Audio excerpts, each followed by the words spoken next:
What's good? Welcome to or welcome back to the channel. 1997 Dodge Ram 1500 Magnum. Getting ready to do an oil change on this guy. It's got the 1500 Magnum. All right. About to go under here, change this oil, and let's show you what you're gonna need. All right, so we're back under here. This is my son's truck.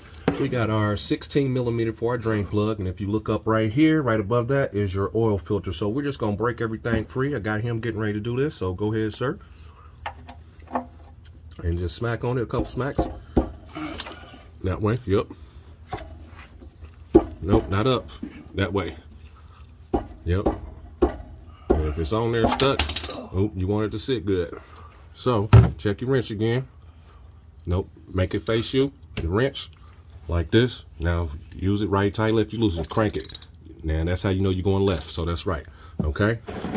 So, we're gonna go ahead, and what I usually do, let me set this camera one more time, and just to help you out real quick. Right. So I'll take my hand like this, and you don't want to fight yourself. So even if you have to adjust it, take it off, move it a little away from you, and I bang on it like that one's been on there for a minute. But you always want to support your neck. And I'm fighting it. Let me come this way.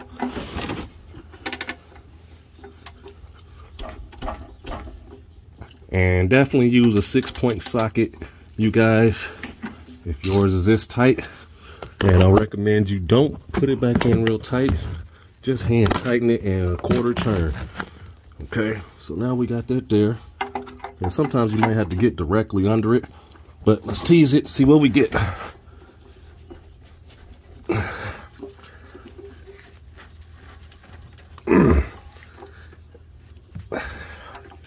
And that one's on there real good. All right, so that's where you break it free. We got to do some work so we can get this out because it's pretty rusty and it's on there, so we'll be back.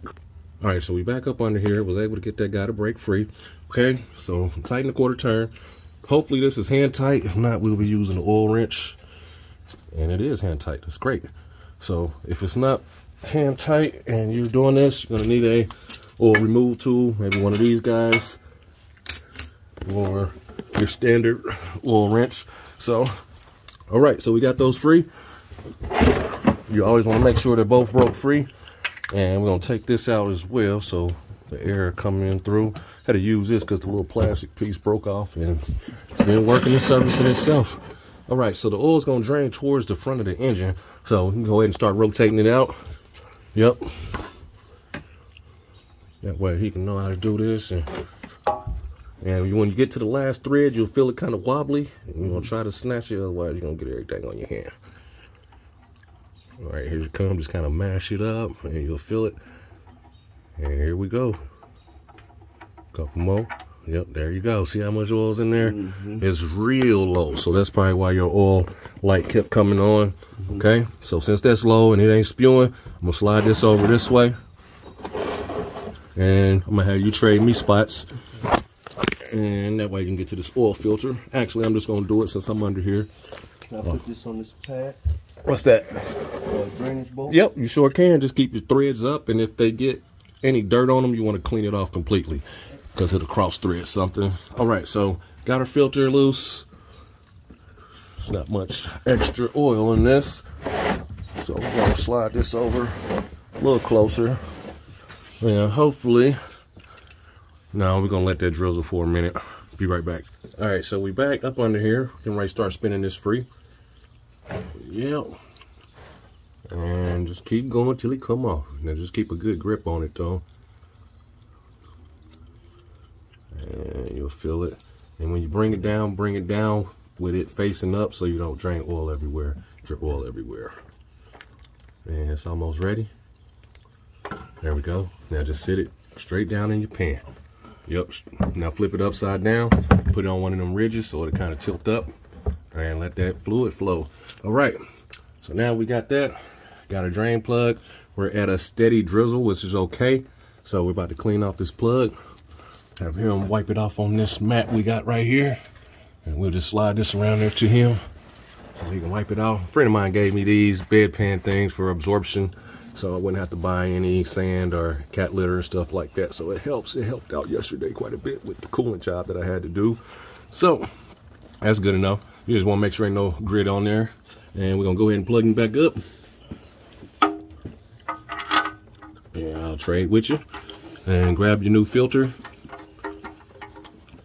And you want to hand tighten this as much as you can. And just give it a little quarter turn. You don't want this extra tight because you see we are struggling with just a regular ratchet.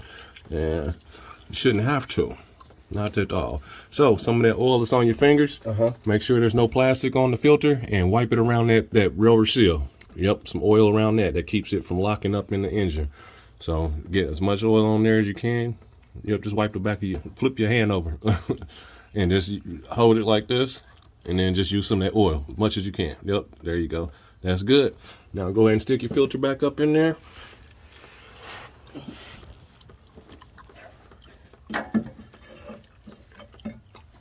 Yep. Going back up top. And you want it to spin freely. Back it up a little bit if you need to.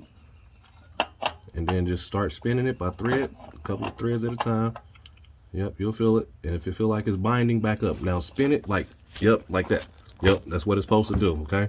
No boggling. No boggling or nothing because it'll cross thread. So doing that, you're going to do that until it gets tight. Keep tight as you can.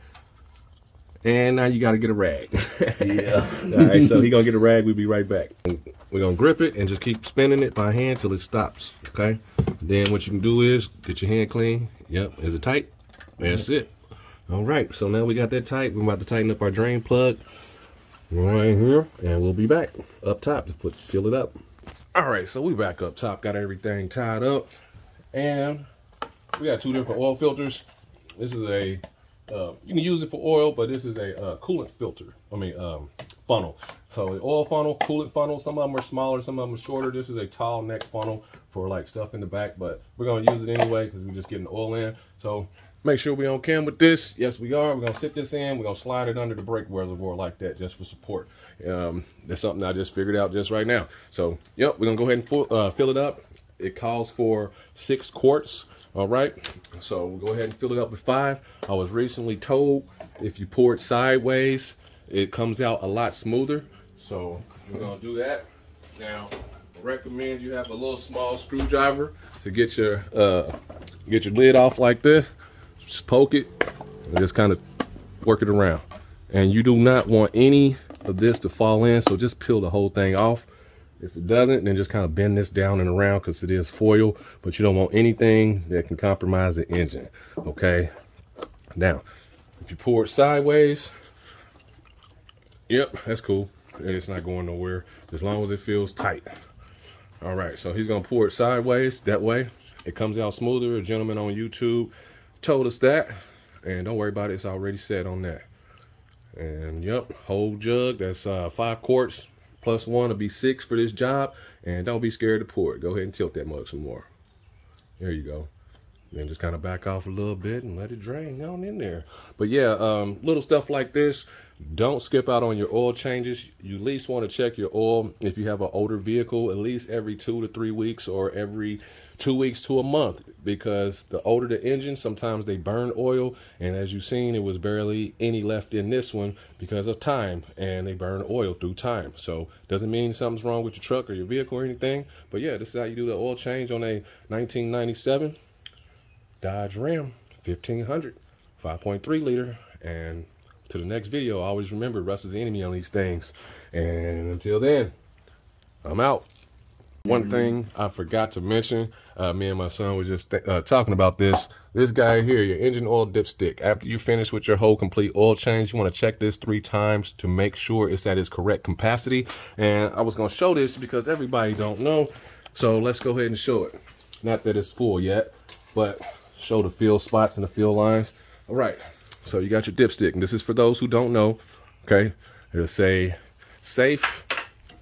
See if I can get that to show up. It says safe, and then you got add right here, okay? So you want it in the safe zone, which is between this notch here and this notch here. So that's your safe zone, and we want it right at the top or a little bit under. We don't want to overfill it because it'll make your, basically it'll make the oil pressure build up, and it will find ways to find its way out of the engine because it's too much in there. So your rubber seals and grommets and stuff like that, kiss them goodbye if you overfill your engine and you drive it like that.